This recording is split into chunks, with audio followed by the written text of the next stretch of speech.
ஜெய் வாசவி வாழ்க வளமுடன். நற்பவி நற்பவி. ஜெய் ஸ்ரீராம். ஓம் கம் கணபதயே நமஹா. ஓம் ராம் அகஸ்தீஸ்வராய நமஹா.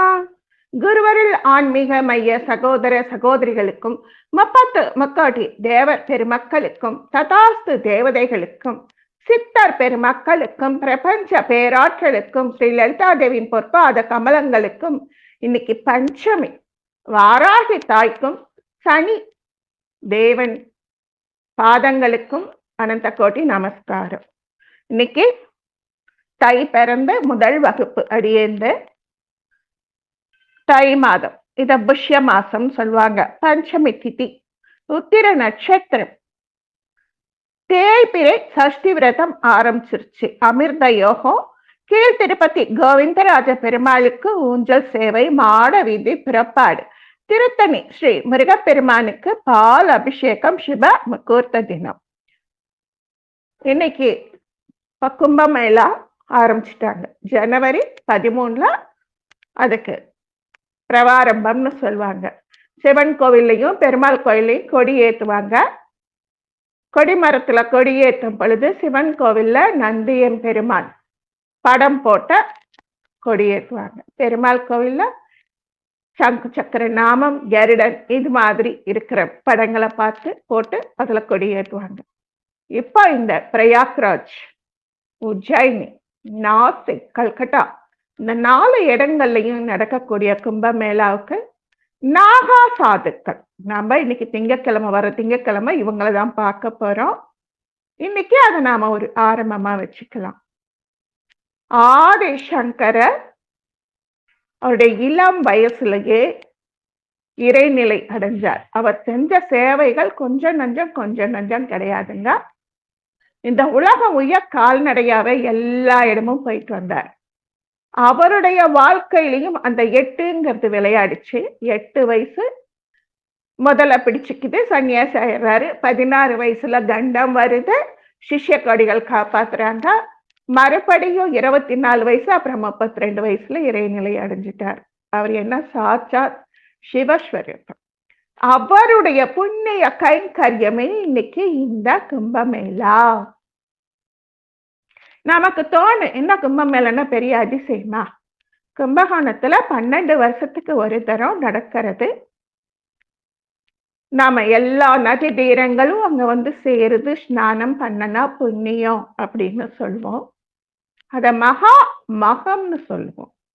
இந்த நட்சத்திரம், இந்த திதி, இந்த வாரம் இப்படி சேர்ந்து வந்தாதான் மகாமக ஸ்நானம். அதே மாதிரி இந்த வருஷம் இத்தனை வருஷத்துக்கு ஒரு தரம், 3 வருஷத்துக்கு ஒரு தரம், 6 வருஷத்துக்கு ஒரு தரம், 12 வருஷத்துக்கு ஒரு தரம், 24 வருஷத்துக்கு ஒரு தரம். அது மாதிரி இது 144 வருஷத்துக்கு ஒரு தரம் வரக்கூடிய மகா கும்பமேளா 13ஆம் தேதி ஆரம்பிச்சு இன்னைக்கு தேதி 19, இந்த 6 நாளா 10 கோடி மக்கள் வந்து ஸ்நானம் பண்ணியாச்சு. ஒரு சந்தடி இல்ல, சப்தம் இல்ல, ஒரு கலவரம் இல்லாம அவ்வளோ அழகா நாகா சாதுக்கள் முதல்ல இறங்கி குளிச்சுட்டு போனதுக்கு அப்புறம் எல்லா ஜனங்களும் குளிச்சு அந்த இடத்துக்கு போய் அங்க இருக்கிற எல்லா கோவில்களையும் பார்த்து தரிசனம் பண்ண ஆரம்பிச்சிருக்காங்க. இதை நாம காதுல கேட்கும் பொழுது உடம்பு புல்லரிக்குது. மனசுல அவங்க இந்த சாதுக்களால் தான் இந்த உலகத்துல கொஞ்சமாவது தார்மீகம் காப்பாற்றப்படுது. இப்ப நம்ம குருவருள் ஆன்மீக மையம் சார்பா பொங்கலுக்கு எத்தனை பாட்டு போட்டி, மாறுவேட போட்டின்னு வச்சோம். அப்ப ஆன்மீகத்துக்கு ஒரு சின்ன விளக்கு நம்ம குழு சார்பா ஏத்தி இருக்கோம். அது ஒரு விளக்கு இருந்தா 100 விளக்கா ஏத்தலாம். 100 விளக்கு 1000 விளக்கு, 1000 விளக்கு லட்ச விளக்கு, லட்ச விளக்கானது கோட்டி விளக்காக பரிமாணம் பெறும். அப்படி நம்ம இந்தியாங்கிறது கர்ம பூமி. வெளிநாட்டை சேர்ந்த பெரிய போன் கம்பெனி அந்த முதலாளி அம்மாவும் இப்ப அங்கதான் வந்து கலந்துக்கிறாங்க. எல்லாரும் வியந்து மூக்குல விரல வைக்கிறாங்க. ஏன் அப்படின்னா நாகா சாதுக்களை நாம சாதாரணமா பார்க்க முடியாது. நமக்கு ஒரு ஒத்துமையோட அடையாளம் மட்டும் கிடையாது, பாதுகாப்புங்க. நம்முடைய சனாதன தர்மத்தை காப்பாத்ததான் இந்த நாகா சாதுக்களை ஆதிசங்கர பகவத் பார்த்தால் ஒன்றிணைச்சார். எதுக்காக ஒன்றிணைச்சார்னா, ஒரு ராஜா ஆட்சி செய்வாரு, அவரே எல்லா இடத்துக்கும் போக முடியாது. அவங்களுடைய தூதர்களை, மந்திரி பிரதானிகளை, தளபதிகளை அததுக்கு நிர்ணயம் பண்ணிருப்பாங்க. அந்த மாதிரி ராஜாக்கள் காலத்துல எல்லைகளுக்கு பாதுகாப்புக்கு பிரதானமா ஒரு தலைமை வீரனை நிறுத்துவாங்க. அந்த மாதிரி நம்ம ஆதிசங்கரர் ஒரு கட்டுமானமா இதுக்குன்னு ஒரு பேரே வச்சு, பகாடா அப்படிங்கிற பேரை வச்சு 108 வகையான நாகா சாதுக்களை ஒன்றிணைச்சு, இமயமலையில எங்கெங்கயோ மர்மமான இடத்துலதான் இருப்பாங்களாம், அவங்க எல்லாம் ஒன்றிணைந்து நாட்டுக்கு அடுத்து என்ன செய்யணும் அப்படின்னு யோசிக்க ஒரு களமாக உஜ்ஜயினி, பிரயாக்ராஜ், நாசிக், காசி இந்த மாதிரி 4 இடங்களை தேர்ந்தெடுத்து அவங்க இன்னைக்கு வரைக்கும் அதை தவறாம செய்யறாங்க. ஏன் அந்த சங்கமம் நடக்குது? அங்க குளிக்கிறதுனால என்ன நடக்குது? தேக சுத்தியா இல்லை, மனசும் அங்க ஆத்மார்ப்பணம் ஆகுது. இப்ப நம்ம குலதெய்வம் கோயிலுக்கு போனா என்ன சொல்றோம்? நம்ம மூத்தோர் முன்னோர் விட்ட மூச்சு காத்து அங்க இருக்கும், அதை நாம ஸ்வீகாரம் பண்ணிக்கலாம்னு சொல்றோம் இல்ல? அது மாதிரி கண்ணுக்கு தெரியாமல் உலகத்தில் இருக்கிற 33 கோடி தேவர்களும் அங்க வருவாங்களாம். அப்படி வந்து என்ன தருவாங்க? ஆசி தருவார்கள். ஓ, இத்தனை நல்ல உள்ளங்கள் சேர்ந்திருக்கா, அன்பா அரவணைப்பா நினைஞ்சுக்கிறாங்களா, எல்லா இடத்துலயும் அன்னதானம் முறையா போடப்படுதா, தார்மீகத்தை தாண்டி யாரும் சண்டை போடாம அமைதியா இருக்காங்களா, புண்ணியமா நல்லா இருக்கட்டும், க்ஷேமமா இருக்கட்டும், பெத்தவங்க செஞ்ச புண்ணியம் பிள்ளைங்களுக்கு, அது மாதிரி இந்த சாதுக்கள் வழங்கும் ஆசி நமக்கு கிடைக்கட்டும். இதை பத்தி நம்ம விரிவா திங்கட்கிழமை அன்னைக்கு பார்த்துக்கலாம். இன்னைக்கு ஞாபகம் இருக்கும் பொழுது ஒரு சின்ன வரி இங்க பகிர்ந்துக்கிட்டேன். நம்பினவர்களை காக்கும் நல்லாண்டார் கோவில். நம்பினவரை காக்கும் நல்லாண்டார்.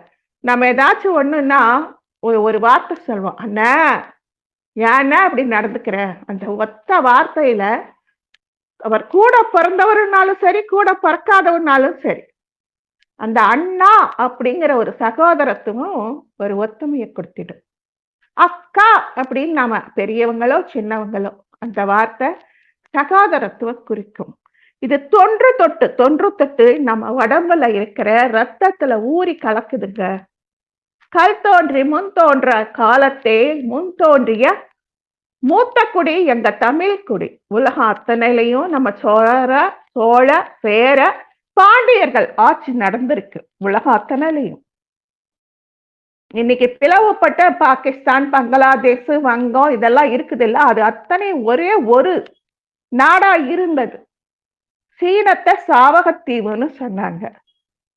அந்த மாதிரி எல்லா நாட்டையும் கடல் வழியாக ராஜராஜ சோழன் மகன் ராஜேந்திர சோழன் ஒருங்கிணைத்து கொண்டு வந்து கொடுத்தாரு.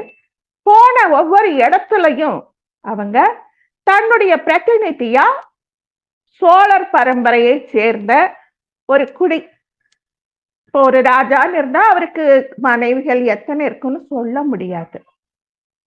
நம்ம அர்ஜுனன் என்ன சொல்வோம், 1000 பொண்டாட்டி அப்படிமோ. உண்மையில அவருக்கு அத்தனை இருந்ததா தெரியாது. இந்த பூலோகத்தோட பாரம் தாங்காத சமயத்துல தான் மகாபாரத யுத்தம் வந்தது. கொடும் பாவிகளை என்னால் தாங்க முடியலன்னு பூதேவி மகாவிஷ்ணு கிட்ட அளவும், சரி நான் மகாபாரத நிகழ்வுக்கு தயாராகிறேன் அப்படின்னு கிருஷ்ணரா அவதாரம் பண்றார். ஏன்னா ராமாயணத்துல அவர் பேலன்ஸ் வச்சத கிருஷ்ணாவதாரத்துல முடிக்கணும். கடவுளே ஆனாலும் செயல் விளைவு தத்துவத்துக்கு கட்டுப்படணும். அப்படி வந்து அவரு காந்தாரியோட சாபத்தின் காரணமாக, ஏன்னா காந்தாரியோட 100 குழந்தைங்களே அவர் சம்காரம் பண்ணிட்டாரு இல்ல பீமன் மூலமாக, இவருக்கு பிறந்த 64 குழந்தைங்களும் போயிடுச்சு இல்ல. அப்போ இந்த உலக சமநிலை வேணும். ஒரு நாளைக்கு இத்தனை உயிர்கள் போச்சுன்னா இத்தனை உயிர்கள் பிறக்கணும்னு ஒரு சாஸ்வத நிதி இருக்கு. அதுக்கு பேர் சமநிலைன்னு சொல்லுவாங்க தூய தமிழ்ல. அது புழுவா பூச்சியா இருக்கலாம், புலியா மனுஷனா இருக்கலாம். அதனால அர்ஜுனன் மூலமாக அங்கங்க நிறைய இடங்கள்ல அவனுக்கு வாரிசுகள் வந்தது. அந்த பரீட்சித் மகாராஜா கதையும் நாம ஒரு வாரம் பார்த்திருக்கோம். நம்ம சோழர்கள் உண்மையிலேயே பாண்டியர்கள் எப்படி சிவனே வந்து உதித்த குலம் ஆண்ட குலம்ங்கிற மாதிரி சோழர்கள் பெரும் பெரும் பெரும் தொண்டு ஆற்றியிருக்காங்க.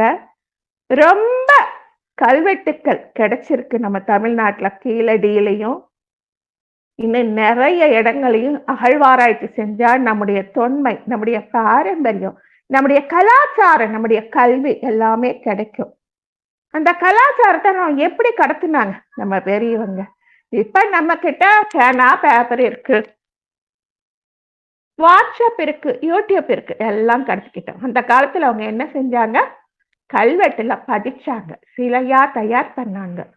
அப்புறம் என்ன பண்ணினாங்கன்னா தெருக்கூத்து, நாடகம் அப்படின்னு சொல்லக்கூடிய புராதன நிகழ்வுகள் மூலமாக வழி வழியா தலைமுறை தலைமுறையாக நம்முடைய கலாச்சாரமானது பரப்பப்பட்டு வந்தது. ஒரு கோவில்ல கொடை விழா நடக்குதுன்னா அங்க ஆயிரக்கணக்கான ஜனங்கள் கூடுவாங்க. இப்ப இந்த பொங்கலுக்கு அப்படின்னு ஒரு இடத்துல கூடுறாங்கன்னா அங்க பண்டமாற்று வியாபாரம் தான் அந்த காலத்துல நடந்தது. ஒரு பொருள் எங்க இல்லையோ, ஒரு பொருள் எங்க விளையுதோ, அந்த விளைஞ்ச பொருளை எந்த இடத்துல இல்லையோ அங்க கொண்டு வந்து பண்டமாற்று பண்ணிக்கிட்டாங்க. அதே மாதிரி நாடு விட்டு நாடு நம்ம மன்னர்கள் சம்பந்தம் பண்ணிக்கிட்டாங்க. சம்பந்தம் பண்ணி தங்களுடைய பெண்ணையோ பிள்ளையோ அங்க ஆள வச்சாங்க. அப்படி நிறைய கல்வெட்டுக்கள் மூலமாக கண்டம் விட்டு கண்டம் தாண்டி தமிழன் ஆண்ட பரம்பரை. இந்த தென்கிழக்கு சீனாவுல பழங்கால துறைமுக பட்டினமான குவாங்சோ அப்படிங்கிற ஊர்ல ஒரு சிலை கிடைச்சிருக்கு சீனாவுல. அது ஒரு கல்வெட்டு. சீன மொழிகளில் பொறிக்கப்பட்ட 13ஆம் நூற்றாண்டை சேர்ந்த கல்வெட்டு தமிழக சித்தரின் கைப்பட செதுக்கியிருக்காரு. உடனே நமக்கு யோசிப்போம், 7ஆம் அறிவுல ஒரு சித்தர் போனாரு, அவர் எல்லா இடத்துக்கும் போய் மூலிகை வைத்தியம் பண்ணினாரு அப்படின்னு சொல்லுவோம். ஆமா, உண்மைதான். அந்த மாதிரி போனவரு பாதி கல்வெட்டுல சீன எழுத்தும் மீதி கல்வெட்டுல தமிழ் எழுத்தையும் பரப்பி எழுதி சிவன் கோவிலை பற்றிய செய்தி கொடுத்திருக்கார். அடியேன் கூட நினைச்சேன் போகரா இருக்குமோ அப்படின்ட்டு. அந்த மாதிரி கண்டம் விட்டு கண்டம் தாண்டி அரசர்கள் நிலப்பரப்பை நேர்மையாய் ஆண்டால் தமிழர் கலாச்சாரம் சித்தர்கள் மூலமாக பல பல பல பல ஊர்கள்ல பரவி கிடக்குது. அவங்க சீன மொழியில பொறிக்கப்பட்ட அந்த ஆசிரியப்பா பாடல் வகை அடியேனுக்கு ஒண்ணு கிடைச்சது, அதை உங்களோட பகிர்ந்துக்கிறேன். ஹரி ஓம் வைய நீருக மாமழை மண்ணுக மெய்மை விரும்பிய அன்பர் விளங்குக சைவ நன்னெறி தான் தலை தோங்கே தெய்வ வெண் திரு நீரு சிறக்கவே அப்படிங்கிற கல்வெட்டுல ஆசிரியப்பா பாடல் தமிழ்ல அவங்க கொடுத்திருக்காங்க. மேல சீன மொழியிலையும் கீழே தமிழ் மொழியிலையும் கிடைச்சிருக்கு. ஓலைச்சுவடிகளும் கிடைச்சிருக்கு. நம்ம பழனினா எல்லாருக்கும் தெரியும். அந்த பழனி பகுதிகளில் கிடைத்திருக்கும் செப்பேடுகளை ஒத்து இந்த செப்பேடுகள் இருந்ததுதான். அதனால நம்முடைய கலாச்சாரமும் நம்முடைய மரபும் கொஞ்சம் நஞ்சமா இல்லைங்க. இன்னைக்கு நாம பார்க்கிறது சப்த மாதர்களை அண்ணனாக இருந்து காப்பாத்தின அன்னமார் சாமி, பொன்னர் சங்கர் கும்பிட்ட அன்னமார் சாமி.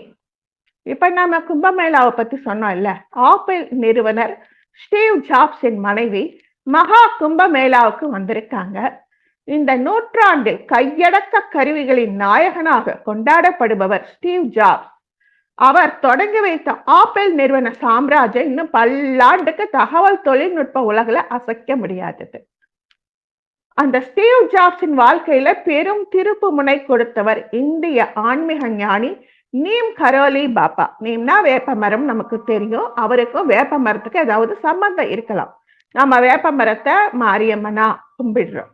நீம் கரோலி பாபா 1970களில் ஸ்டீவ் ஜாப்ஸ் உச்சகட்ட மன நெருக்கடியில இருந்து நொந்து போய் அவமானப்பட்டு கையில பணம் இல்லாம கஷ்டப்பட்டிருக்காரு. அவருக்கு எதிர்காலம் என்ன பண்றது, அடுத்தடி என்ன வைக்கிறதுன்னு தெரியல. அவருடைய மதமோ நாடோ அத அவருக்கு கொடுக்கல. பெரும் பெரும் தொழிலதிபர்கள் யாராலையும் இவரை சேர்த்துக்க தோணல. நிம்மதி இல்ல. வந்தாரு, ஹிமாச்சலம் போனார், அப்புறம் திருவண்ணாமலை. அடிக்கடி சொல்றது. ஒரு தடவை நான் படிச்சதும் வியந்து போயிட்டேன். சுமார் 40 வருஷங்களுக்கு முன்னாடி திருவண்ணாமலை இவ்வளவு தூரம் பிரசித்தி ஆகல. இவ்வளவு வண்டி வாகன வசதிகள் கிடையாதுன்னா இப்பவும் கூட நம்ம திருவண்ணாமலை கிரிவலம் போனோம்னா நம்ம வண்டியை ஒரு 3 கிலோமீட்டருக்கு இந்தாண்டே நிறுத்திடுவாங்க. நாம அது வரைக்கும் நடந்து போயிட்டு மறுபடியும் எல்லாத்தையும் சுத்திட்டு நடந்துதான் நம்ம வண்டியை தேடி கண்டுபிடிச்சு ஏறணும். இதுக்கே நாம அழுத்துக்கிறோம். அந்த காலத்துல சாலை வசதியோ மின்சார வசதியோ ஒரு 40 வருஷத்துக்கு முன்னாடி கிடையாது. ஒரு அன்பை ரொம்ப ஒரு நிம்மதியா தினம் அண்ணாமலையை சுத்தி சுத்தி வருவாராம். அவருக்கு ஒரு ஆன்ம தேடல் இருந்திருக்கு. அப்ப அவருக்கு முன்னாடி ஒரு பெரிய ஆலம் இலை வந்து விழுந்ததாம். முதல்ல அவர் கையில் எடுத்து பார்த்துட்டு இங்க இருக்கிறது எல்லாமே சிவப்பிரசாதம் சொல்லி கண்ணுல ஒத்திட்டு கையில வச்சு பார்த்தா பெரிய ஆலம் இலையா. இந்த உலகத்துல இந்த மாதிரி இலை, இவ்வளவு பெரிய ஆல இலை கூட இருக்கா, நாம இந்த பூமியில தான் இருக்கோமா அப்படின்னு சுத்தி முத்தி பார்த்தாரா. தினமும் எந்தவித எதிர்பார்ப்பும் இல்லாம, இதுதான் நம்ம கவனிக்கணும், எதிர்பார்ப்பும் இல்லாம சிவன் மேல வச்ச பற்று காரணமாக திருவண்ணாமலைக்கு தினமும் அவர் கிரிவலம் பண்ணியிருக்கார். சிவனே சகலமும் சமர்ப்பணம் பண்ணியிருக்கார். சுத்தி சுத்தி அவர் பார்த்தப்போ ஒரு மரத்தடி, ஒரு பெரிய ஆலமரம், சும்மா ஏக்கரா கணக்குல இருக்கு அந்த ஆலமரம். அதுல நிறைய மாணாக்கர்கள் சிவ சின்னங்கள் அணிந்து பாடம் கத்துக்கிறாங்க. இவர் அப்படியே பிரமிச்சு பார்த்துட்டு இருக்கார். கொஞ்ச நேரத்துல அந்த பாடம் கற்றுக் கொடுக்கும் ஆசிரியரின் திருமுகம் சிவனாக தெரிகிறது. இவர் அப்படியே சந்தோஷத்துல அப்படியே பொங்கி போயிடுச்சு மனம். கையில இருந்த ஆலையில எடுத்துட்டு அவரை நோக்கி ஒரு அடி எடுத்து வைக்கிறார். சிவன் அங்கேயே நில்லு அப்படின்னு ஒரு பார்வை பார்த்தார். ஓ, நமக்கு அந்த கண்ணால பார்க்கக்கூடிய பாக்கியமும் அவர் கண்களால் நமக்கு தேச்சை கொடுக்கும் பாக்கியமும் கிடைச்சிருக்குன்னு சொல்லிட்டு வந்துட்டாராம். அப்படி ஒவ்வொரு இடத்துலையும் சிவனும் சரி, பெருமாளும் சரி, சப்த மாத்தர்களும் சரி, நவ கிரகங்களும் சரி, பஞ்சபூதங்களும் சரி, சித்தர் பெருமக்களும் சரி, தங்களால் ஆனத அங்கங்க கொடுத்துக்கிட்டு தான் இருக்காங்க. அப்படி நம்ம சப்த மாத்தர்கள் ஒரு தரம் ஸ்நானம் பண்ண போனாங்க. அப்படி ஸ்நானம் பண்ண போன இடத்துல அவங்கள சில துஷ்டர்கள் நெருங்கி தொந்தரவு பண்ண ஆரம்பிச்சாங்க. இங்க எப்படி நம்ம வெளிநாட்டுக்காரன் திருவண்ணாமலைக்கு வந்து அவனுக்கு அந்த நீம் கரோலி பாபா போயிட்டாரு, ஆனாலும் அவர் உட்கார்ந்திருந்த அந்த மரத்தடிக்கு கீழே இருந்ததுலயே அவருக்கு ஞானம் வந்து அதுக்கப்புறம் வாழ்க்கையில இன்னைக்கு கிடுன்னு முன்னேற்றம் தான். அது மாதிரி ஒரு சாதாரண வெளிநாட்டுக்காரனுக்கே அவங்க அவ்வளவு ஆசீர்வாதம் பண்ணியிருக்காங்கன்னா சப்த மாத்தர்கள் யாரு? அந்த சப்த மாத்தர்கள் சத்தம் போட்டு கத்துறாங்க. ஏன்னா தேவ மாத்தர்கள் அவங்கள அசுரர்கள் நெருங்கி வம்பு பண்ண ஆரம்பிக்கும் போது காப்பாத்துங்க அண்ணமாரே அப்படின்னு கத்துனாங்களாம். பொதுவா என்ன சொல்லுவாங்க, அண்ணா அண்ணா அண்ணா அப்படிம்பாங்கல்ல, அந்த காப்பாத்துங்க அண்ணமாரே அப்படின்னு காப்பாத்துனப்போ இந்த அண்ணமார் சாமி வந்துதான் அவங்கள காப்பாத்தினாராம். அண்ணமார் அப்படிங்கிறது அவருக்கு ஒரு செல்ல பேரா போயிடுச்சு. நாம சில விஷயங்களை தாண்டி கடந்து வந்துடுறோம். ஆனா இன்னைக்கும் அண்ணமார்களையும் சப்த மாத்தர்களையும் நாம கும்பிடணும், நன்றி சொல்லணும். நம்ம வீதியில நமக்காக நடந்து போற முனீஸ்வரனையும் காளி அம்மனையும் ஐநாரப்பையும் வீரபத்ரனையும் நாட்டுக்காக தன்னுடைய சிரத்தை கொய்து நடுக்கல் வச்ச சேனை படைகையும் நாம நன்றி சொல்லிக்கிட்டே இருக்கணும்.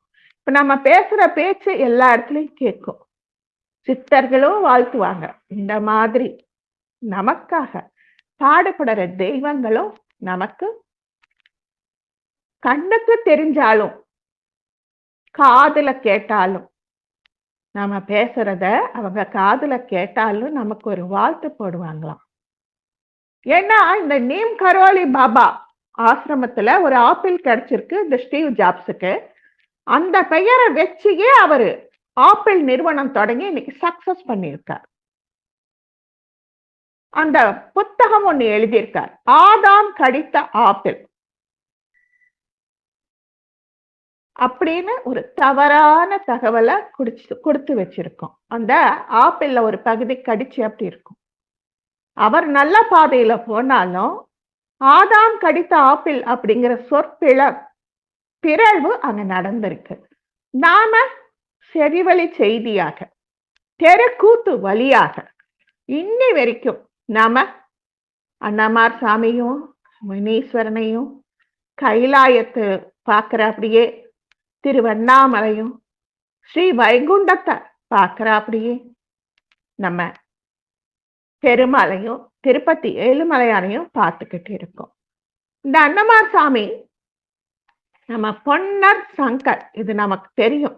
நம்முடைய பொன்னர் சங்கரை பத்தி நாம தெரியாதது ஒன்றும் கிடையாது. நமக்கு எல்லாருமே அதை படிச்சிருப்போம்.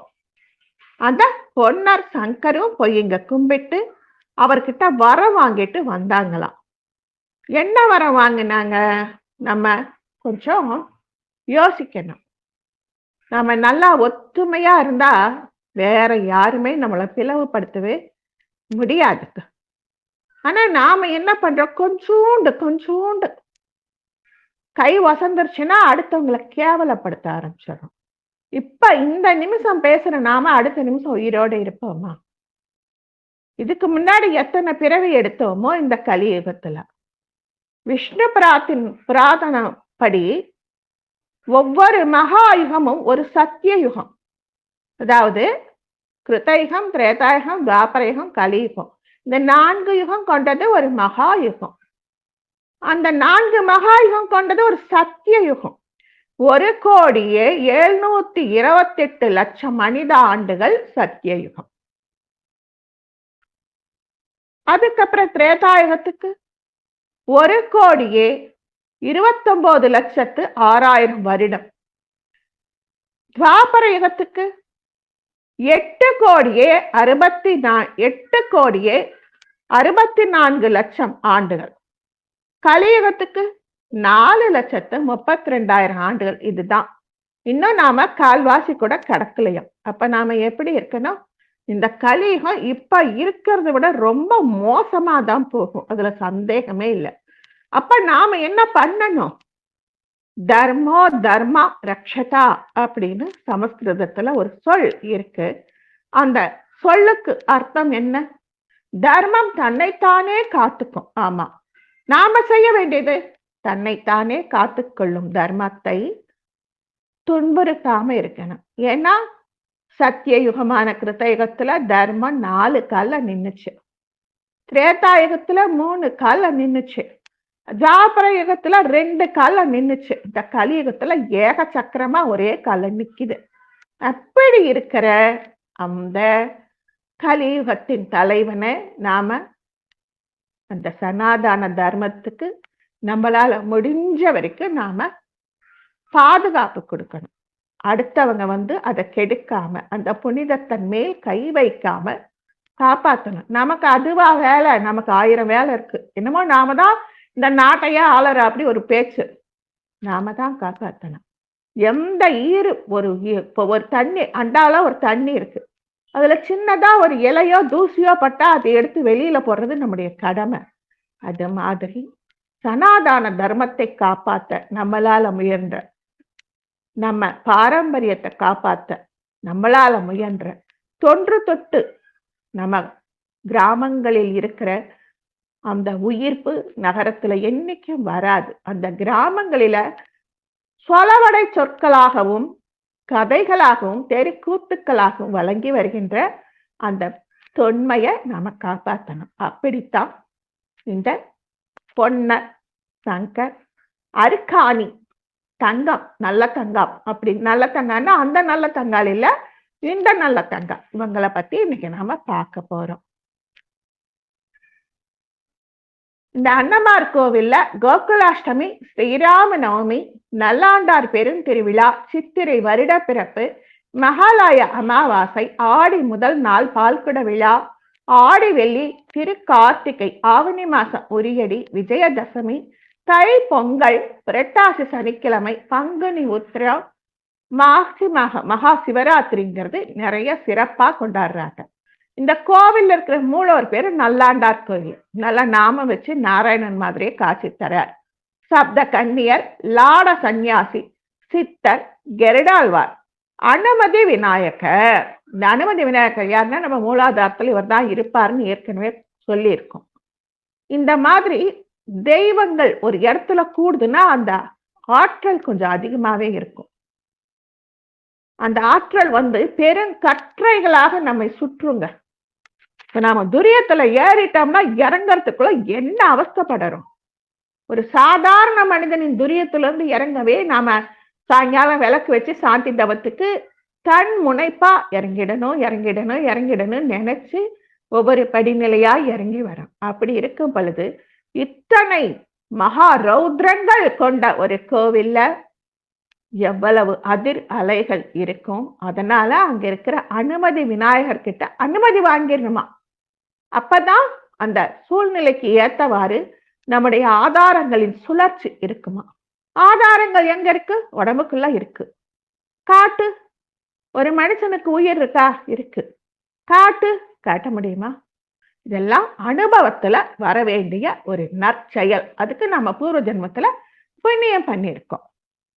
ஓங்கார விநாயகர், தெப்பக்குள முருகன், ஆஞ்சநேயர், மொத்த கருப்பர், பாரிக்காரர், மதுரை வீரன், 7 கருப்பண்ண சுவாமி, பேச்சியம்மன், பட்டத்து யானை, நல்லாண்டார் யானை எல்லாம் அங்க இருக்குதான். இப்ப நாங்க ஒரு கோயிலுக்கு போயிட்டு வந்தா, இப்ப அது பேர் மறந்து போயிடுச்சு. ரொம்ப விசேஷமான கோயில். அதோட செய்யல இன்னைக்கு நான் சொல்லிட்டு தான் இருக்கேன். அங்க ஐயனார் குதிரையில இருக்க. அது நம்ம வழக்கமா பாக்குறது தான். அது ஒரு பரிகார கோயில் கூட. அவ்வளவு ஸ்லாக்கியமான ஒரு கோவில். அதை பத்தி ஒரு நாளும் பார்க்கலாம் நாம. இத்தனை பேரும் நம்முடைய பொன்னர் சங்கரால் வழிபட பெற்றவர்கள். இந்த பொன்னரும் சங்கரும் யாருங்க? ஒரு சின்ன ஒரு தொகுப்பு. நம்ம மருது பாண்டியர்கள் அந்த ரேஞ்சில இவங்களை வச்சுக்கலாம். இவங்களுக்கு எல்லை கொடுக்கப்பட்டிருக்கு இல்லையா? இவங்களை விட பெரியவங்க அந்த எல்லை பகுதியை அழகா அம்சமா ஆண்டுகிட்டு இருக்காங்க. திருச்சி மாவட்டம் மணப்பாறை அருகே பெரிய காண்டியம்மன் கோவில்ல, தலத்துக்கு பேர் வீரப்பூர். அங்க பெரிய காண்டியம்மன் கோயிலுக்கு அருகில தான் அன்னமார் சுவாமிகள் அப்படின்னு பொன்னரும் சங்கரும் கும்பிடுற கோவில் இருக்கு. அதுக்கு காவல் தெய்வமா பிரம்மாண்டமான உயரத்துல மிரட்டும் விழிகளுடன் இருக்கும் மந்திரம் காத்த மகாமணி சிலை.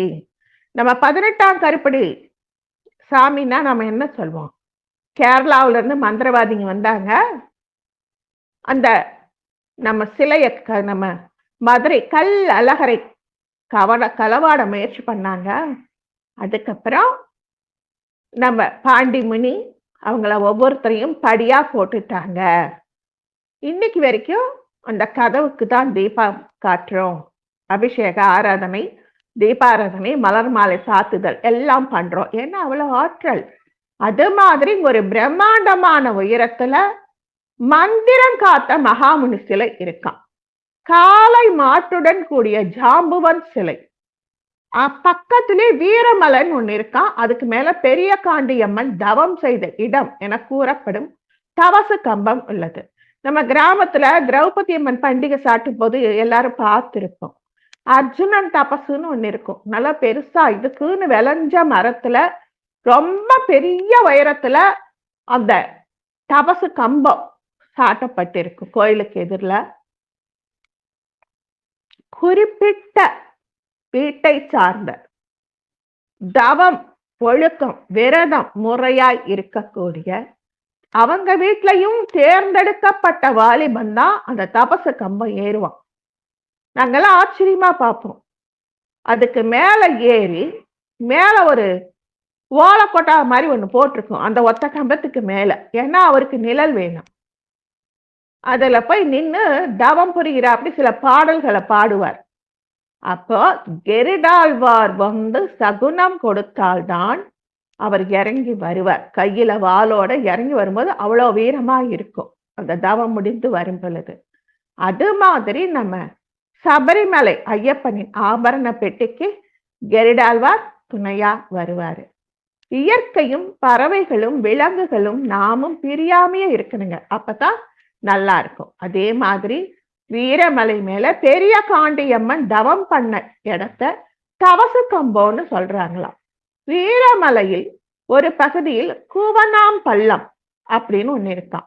வீரப்போர் நடந்த இடம்னா பொன்னர் சங்கரரோட அவங்களுடைய அங்காளி பங்காளிகள் வந்து இவங்களுடைய நல்ல அரச வாழ்க்கையை கண்டு பொறாமப்பட்டு, இந்த பொறாம மனுஷனுக்கு இருக்கு பாருங்க, நாம இன்னைக்கு இருக்கிற இந்த நிலைமைக்கு லலிதா தேவி காரணம். நம்ம நல்லா இருக்கோம், இறைவா நன்றி. ராத்திரி படுக்கும் பொழுது இதை நாம செய்ய வேண்டியது. நம்ம ஜனங்க யாருமே இதை செய்யறது இல்ல.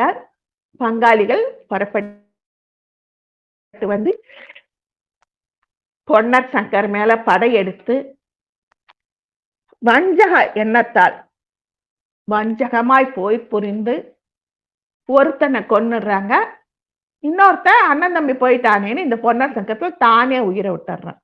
ஆனா சப்த மாதர்களும் பெரிய காண்டி அம்மனும் அவங்க தங்கை அருக்காணி தங்கம் அவ பேரு, அவளும் வந்து தெய்வத்துக்கிட்ட பலவிதமா மன்றாடி பாடல்களை பாடி அவங்க உயிரை எழுப்பி கொடுத்ததாகவும், அதை பார்த்துட்டு அங்காளி பங்காளிகள் மனம் திருந்தி வந்து இனிமே நாங்க யாருக்கும் துரோகம் பண்ண மாட்டோம் அப்படின்னு சொன்னதாகவும், இதுக்கெல்லாம் நம்ம நல்லாண்டார் நம்பின பேரை காக்கும் நல்லாண்டாரே சாட்சியாய் இருந்ததாகவும், அதுக்கப்புறம் பொன்னரும் சங்கரும் போயிட்டாங்கன்னு கேள்விப்பட்டு அவங்களுடைய மனைவிமார்களும் நெஞ்சில வேலாயுதம் அப்படியே மேல பாய்ச்சி உயிர் தொழுந்ததாகவும் ஒரு செவிவழி கதைகள் நடக்குது.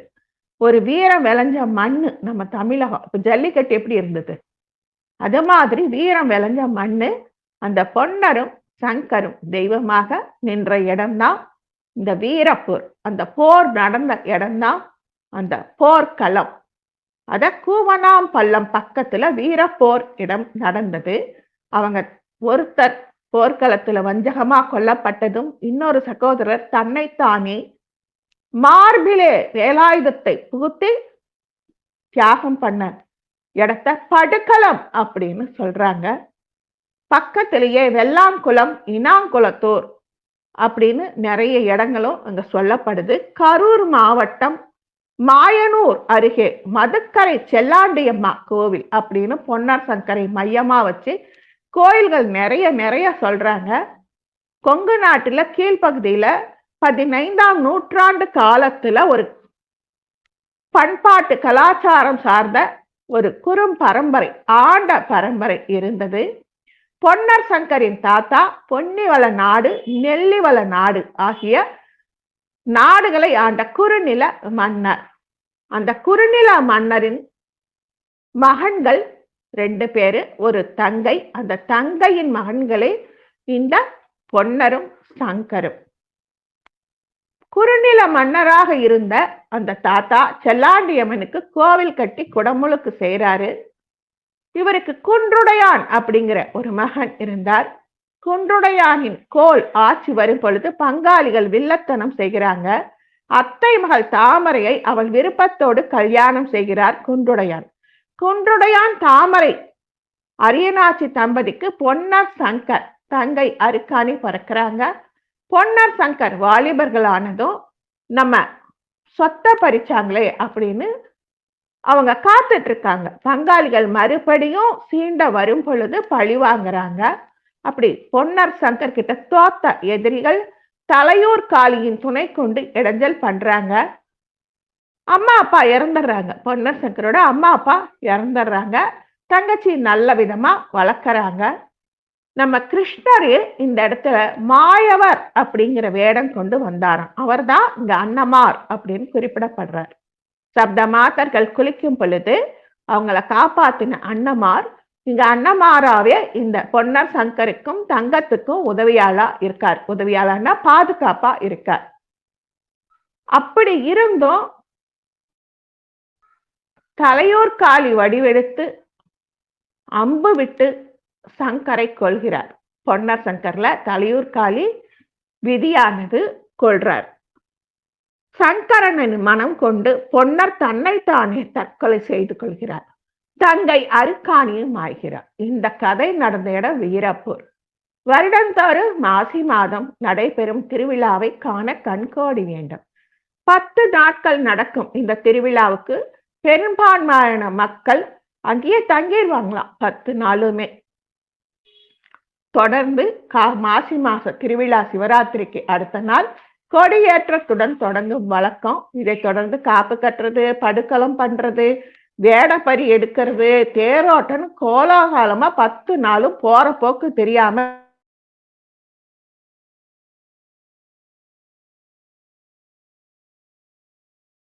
லட்சக்கணக்கான பக்தர்கள் நெல்லிவள நாட்டிலே வந்து அங்க வீரப்பூரில் பெரிய காண்டியம்மன் பொன்னர் சங்கர் கோயில்களில் சிறப்பு அபிஷேக அலங்காரம் நடக்குது.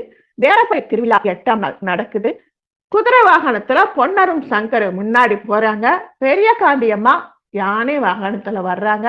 பொன்னர் சங்கரின் தங்கை அருக்காணி தங்காயி கையில் தீர்த்த குடமும் வேடப்பறி நிகழ்வில் வளம் வரலாம். இதனை தொடர்ந்து வேடப்பறி நிகழ்ச்சி நடைபெறுகிறது. இந்த வேடப்பறி நிகழ்ச்சியை காணவும் ஆயிரக்கணக்கான மக்கள் கூடுவாங்களாம். காலம் காலமாக மக்களிடையே ஊறுபட்ட செல்வாக்கு பெற்று வழங்கி வரும் உன்னதமான கதை பாடல் எல்லாம் ரொம்ப பெருசா இருக்கு. நான் அப்படியே சுருக்கமா சொல்லிக்கிட்டே வரேன். இவங்க வந்து ஒரு குறிப்பிட்ட சமூகத்தை சார்ந்து இருந்தாலும் தமிழ் மண்ணை காக்க இவங்க பாடுபட்டதுனால இன்னைக்கும் இவங்க தமிழ் மண்ணின் மைந்தர்களாக, தெய்வங்களாக அன்னமார் சாமியை கும்பிட்டபடி இருக்கிறாங்க. ஒரு காலத்துல 5 தலை நாகம் கடும் தவம் புரிஞ்சுதான். அதுக்கு அம்மா பார்வதி நீதான் மகளா பறக்கணும்னு கேட்டுச்சான்.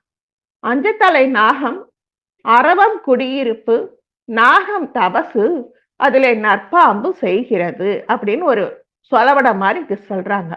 அன்னை பார்வதியும் வேணுங்கிற வரம் கொடுத்து அதுக்கேற்ற 5 தலை நாகத்தலை வயிற்றுல வந்து பிறந்து தேவியானாலாம். தேவிய பார்வதியே வந்து பிறப்பாங்களா? சப்த கன்னியர்களும் தேவியர்களோட அம்சம்தான். நம்ம முத்தாரம்மன் கோயிலையும் கூட இந்த மாதிரி சில கதைகள் சொல்லப்படுவது உண்டு.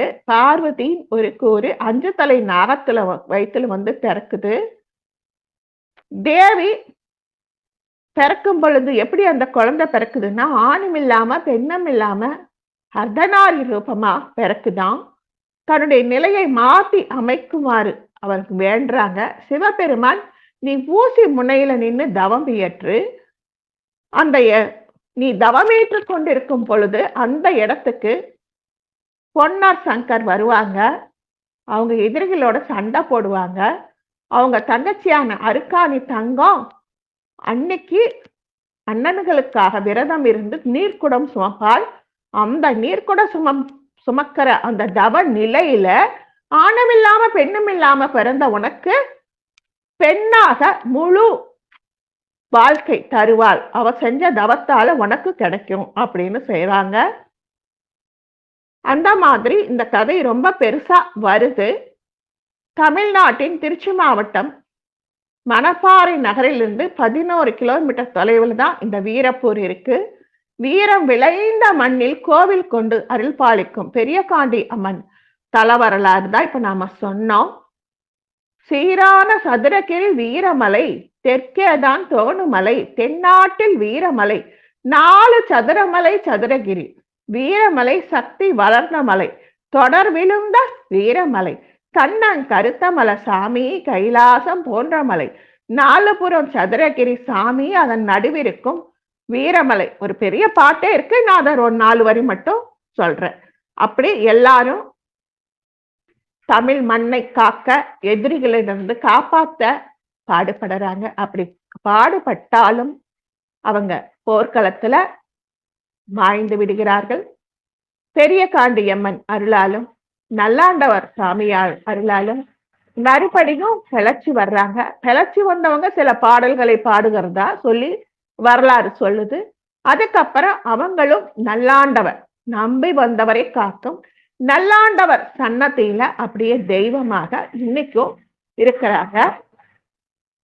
சேர சோழ பாண்டிய மகாராஜங்க அம்மன் சன்னதியில உட்கார்ந்து அவங்க தேசத்துக்கான எல்லைக்கோட்டை பத்தி பேசிட்டு இருக்காங்க. அப்போ இந்த கதைகள் எல்லாம் வெளியில வருது. சோழ மகாராஜா சந்தோஷப்பட்டு கவுண்டருக்கு கோனாடு தேசத்தை கொடுத்தாங்க. கவுண்டரும் கவுண்டச்சியும் கோனாட்டுக்கு போய் பண்ணையும் செஞ்சு செழிச்சு வச்சாங்க. நெல்லிவள நாடுன்னு பேரு வந்துச்சு. நம்ம செல்லாண்டியம்மன் எல்லா கோயிலையும் பார்த்திருப்போம். செல்லாண்டியம்மன் கோவிலை எடுத்து கட்டி வச்சாங்க. வெள்ளாளங்குளம் ஏரியும் வெட்டியது இவர்தான். ஒரு ஏரி குளங்கிறது நமக்கு கடவுள் கொடுத்த ஒரு வரங்க. இது உண்மை. கோவில் குளம் நம்ம பார்க்கிறோம். திருவாரூர் குளம் எவ்வளவு பெருசோ கோவில் அவ்வளவு பெருசு. கோவில் எவ்வளவு பெருசா அதை சுத்தி இருக்கிற நிலம் அவ்வளவு பெருசு அப்படின்னு ஒரு கருத்து உண்டு. இன்னைக்கு அதெல்லாம் இருக்கோ இல்லை எனக்கு தெரியல. இவ்வளவு தூரம் அந்த நாட்டுல குளம் ஏறு இதை எல்லாமே அவங்க சிறப்பாக செஞ்சு வச்சாங்க. இந்த பொன்னர் சங்கருடன் பிறந்த பொற்கொடி நல்லாண்டா பஞ்ச பாண்டவர்கள் துவாபர யுகத்திலே குருச்சேத்திர யுத்தம் புரிந்து தர்மத்தை நிலைநாட்டிய பின்னர்கள் ஸ்வர்க்கம் புகுந்தார்கள். பஞ்ச பாண்டவர்கள் கலியுகத்தில் தர்மத்தை மீண்டும் நிலைநாட்ட பிறப்பெடுக்க வேண்டி வந்தது. குன்னுடையான் தாமரை தம்பதிகளுக்கு தர்மராஜா பொன்னராகவும் அர்ச்சுனராசா சங்கராகவும் திரௌபதி தான் அருக்காணி நல்லத்தங்காலாவும் பிறந்து பீமன் சோழன் தோட்டியின் மகன் சம்பவனாகவும் நகுலன் மற்றும் சகாதேவன் குன்றுடையானின் ஒன்றுவிட்ட சகோதரர்கள் மகன்களாகவும் பிறந்தாங்களாம். குன்றுடையான் தாமரை நாச்சியார் சாவுக்கு பிறகு பொன்னர் சங்கர் நெல்லிவள நாட்டை பரிபாலனை செஞ்சாங்க. தாய் தகப்பன் மடிஞ்ச துயரத்தை மறக்க தங்கை நல்ல தங்கால் அப்படிங்கிற அருக்காணிய நல்ல விதமா பேசி கிளி வேணுமா மயில் வேணுமா புறா வேணுமான்னு கேட்டு கேட்டு வளர்த்து அழுங்காம பச்சான முதலி மகள் பருவமுள்ள குப்பாயி அண்ணலூஞ்சல் தொட்டியிலே அனந்தல் செய்யும் வேலையிலே அனந்தல் தெளியாமல் அழுங்காமல் தான் எடுத்து பொன்னர் தன் தம்பி சங்கரை அழைத்து நம்ம அம்மனியே அழுங்காம காக்க வேணும் அப்படின்னு ஒரு பாடலா சொல்றாங்க. இப்படி நிறைய நிறைய பாடல்கள் சின்ன சின்ன செவிவழி செய்திகள் எல்லாம் செய்யறாங்க. இப்படி செஞ்சாலும் இவங்க மேல பங்காளிகள் ஏகத்துக்கு வெதும்புறாங்க. எப்படி நம்ம கண்ணகையோட கோவலனுக்கு ஒரு பொற்கொல்லன் இருந்தானோ அது மாதிரி ஒரு பொற்கொல்லன் இவங்க காலத்துக்கும் வராரு. செம்பகுலன் அப்படிங்கிற ஒரு கைக்கூலி ஒரு மாவலிங்க மரத்தை வெட்டி மரநாளி திருக்கடைந்து அரை மாத்துல பொன்னெடுத்து அரைத்து வலித்தெடுத்து கால் மாத்து தங்கத்திலே அதுல கலந்து உருக்கி பொன்னாளி என்றிருக்க அதை பூசுகின்றான் மேல் பூச்சாய். ஒரே மாவளங்க மரத்துல மரநாளி ஒண்ணு செஞ்சு அதுக்கு பொன் எடுத்துட்டு பொன் முலாம் பூசிடுறான், மேல் பூச்சா பூசறான். அந்த மாவலிங்க மரத்துல செஞ்ச மரநாளி பொன்முலாம் பூசிய மரமாளி அண்ணன்மார் அரண்மனைக்கு எடுத்துட்டு போய் சோழ ராசாவுக்கு பொன்னாளி செஞ்சு எடுத்துக்கிட்டு போறேன்னு சொல்றாரு. ஏன்னா சோழ பரம்பரை தானே இவங்களுக்கு இந்த இடத்த கொடுத்தது, அதனால போறேன்னு சொல்றான். அண்ணமார் அரண்மனையில தங்கி அடுத்த நாள் காலையில போக பொன்னரிடம் உத்தரவு கேட்க பொன்னர் மதிமயங்கி அவன் தங்கை புத்தியா இருக்கா, வேண்டாம் இந்த ஆளை பார்த்தா சந்தேகமா இருக்கு வேண்டான்னு சொல்ல அந்த செம்பகுலன் ராத்திரியில அந்த மரத்தாலான அந்த பொன் பூச்சு செய்த அந்த பாத்திரத்தை நெருப்புல காட்டி மரவல்லத்தில் பூசிய பொன்முலாம விளக்கின் சுடரலை காட்டி மரவல்லமா மாறி போக அதை கொண்டு போய் சோழராஜா கிட்ட காமிச்சு நான் கொண்டு வந்த தங்க வல்லத்தை பொன்னரும் சங்கரும் திருடிட்டாங்க, மரவல்லத்தை வச்சுட்டாங்கன்னு சொல்ல அதுக்கப்புறமா தான் இந்த படையெல்லாம் வருது. அதுக்கப்புறமா மறுபடியும் அவங்க தெய்வமாக மாறிட்டாங்க. இப்படி நாம இன்னைக்கு இதெல்லாம் தேடினப்போ ஒரு சின்ன தகவலும் நமக்கு கொஞ்சம் கிடைச்சது. சீதா மாதா ராமரோட புள்ளத்தாட்சியா இருக்கும் பொழுது வனவாசத்துக்கு அனுப்புறாங்க இல்லையா? அப்படி வனவாசத்துக்கு அனுப்புனப்போ குழந்தை பிறக்குது. வால்மீகி ஆசிரமத்துல அவங்க இருக்காங்க. தண்ணி எடுக்க போகும் பொழுது குழந்தைய தூக்கிட்டு போறாங்க. அப்படி குழந்தைய தூக்கிட்டு போகும் பொழுது இவர் வந்து பாக்குறாரு, தொட்டில குழந்தைய காணாங்க. சீதாதேவி குழந்தை எங்கன்னு கேட்டா என்ன சொல்றதுன்னு பயந்து குசம் தன் கையில் இருந்த தர்பையை ஒரு குழந்தையா மாத்தி அதுல போட்டுறாரு. வந்து பாக்குறா சீதாதேவி இன்னொரு குழந்தை. லவன் குச்சன் 2 பேர்த்தையுமே அவங்க வளர்க்கறாங்க. அந்த லவன் குச்சனை வளர்க்கும் பொழுது நம்ம கோயம்பேடு குறுங்காலீஸ்வரர் கோவிலுக்கிட்டு வந்திருக்காங்க. அந்த இடத்துல அந்த சிற்பங்கள் எல்லாம் இன்னைக்கு இருக்கு. நான் பார்த்தேன். நம்முடைய நவகிரகங்கள் தவறாம இருக்கிற இடம் சிவன் கோவில். அந்த நவகிரகங்களே அங்க ரொம்ப ஆச்சரியமான வகையில இருக்கு. 3 வகையான கற்களை கொண்டு அந்த நவகிரகங்களை பீடங்களை அவங்க அமைச்சிருக்காங்க. நவகிரகங்கள் சுத்தியும் கருவண்ண கற்கள், கருங்கற்கள் அதுல செதுக்கி இருக்காங்க. ஒரு பீடம் அது பச்சை வண்ணத்துல செதுக்கி இருக்காங்க. அந்த பீடத்துக்கு மேல ஒரு தாமரை மலர் இருக்கு. அத சிகப்பு வண்ண கற்கள், இயற்கையாய் விளைந்த கற்கள்ங்க இதெல்லாம். அந்த கற்கள்ல செதுக்கி அதுக்கு மேல சூரியன் தேரோட 7 குதிரைகள் பூட்டிய தேரோட உஷா பிரத்யுஷா தேவியோட காட்சி தராரு. இன்னைக்கு நான் பொன்னர் சங்கருக்காக எடுத்தப்போ இதுவும் எனக்கு கிடைச்சது. நான் ஒரு 2008 என்னமோ அந்த கோயிலுக்கு போயிட்டு வந்தேன். அதை உங்களோட ஷேர் பண்ணிக்கணும்னு அந்த போட்டோவும் இங்க வச்சிருக்கேன். நம்முடைய சபரிமலை ஐயப்பனுக்கு எப்படி முருகனுக்கு அறுபடை இருக்கோ, கணபதிக்கு அறுபடை இருக்கோ, அது மாதிரி சபரிமலை ஐயப்பனுக்கும் அறுபடை வீடு இருக்கு. அந்த சபரிமலை ஐயப்பன் பிறந்த அவதாரம் நோக்கம் மகிழ்ச்சியை சம்காரம் பண்றது.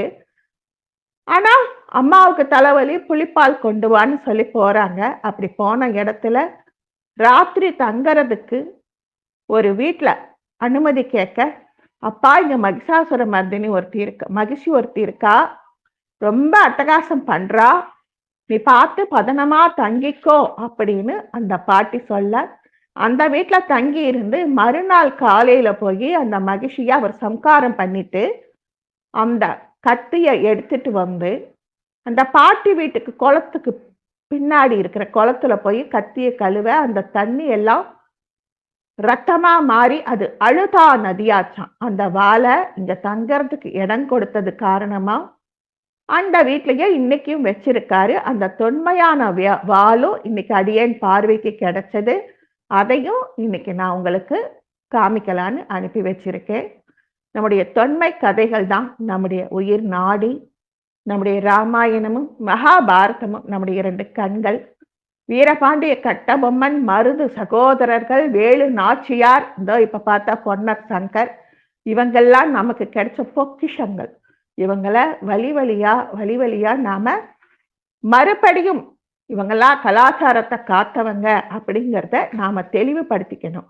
அடுத்த தலைமுறைக்கும் கொண்டு போகணும். இன்னைக்கு அடியேன் எதிர்பார்க்காம ஒரு வாய்ப்பு அமுதவல்லி அம்மா கொடுத்தாங்க. அந்த வாய்ப்புல இன்னைக்கு பொன்னர் சங்கர் சப்த மாதர்கள் அவங்க வழிபட்ட நல்லாண்டார் இவங்கள பார்த்திருக்கோம். இவ்வளோ நேரம் பொறுமையா கேட்ட அத்தனை நல் உள்ளங்களுக்கும் அடியேனின் சிரம் தாழ்ந்த வணக்கம். வாழ்க வளமுடன். ஜெய் வாசவி. நற்பவி நற்பவி. ஜெய் ஸ்ரீராம்.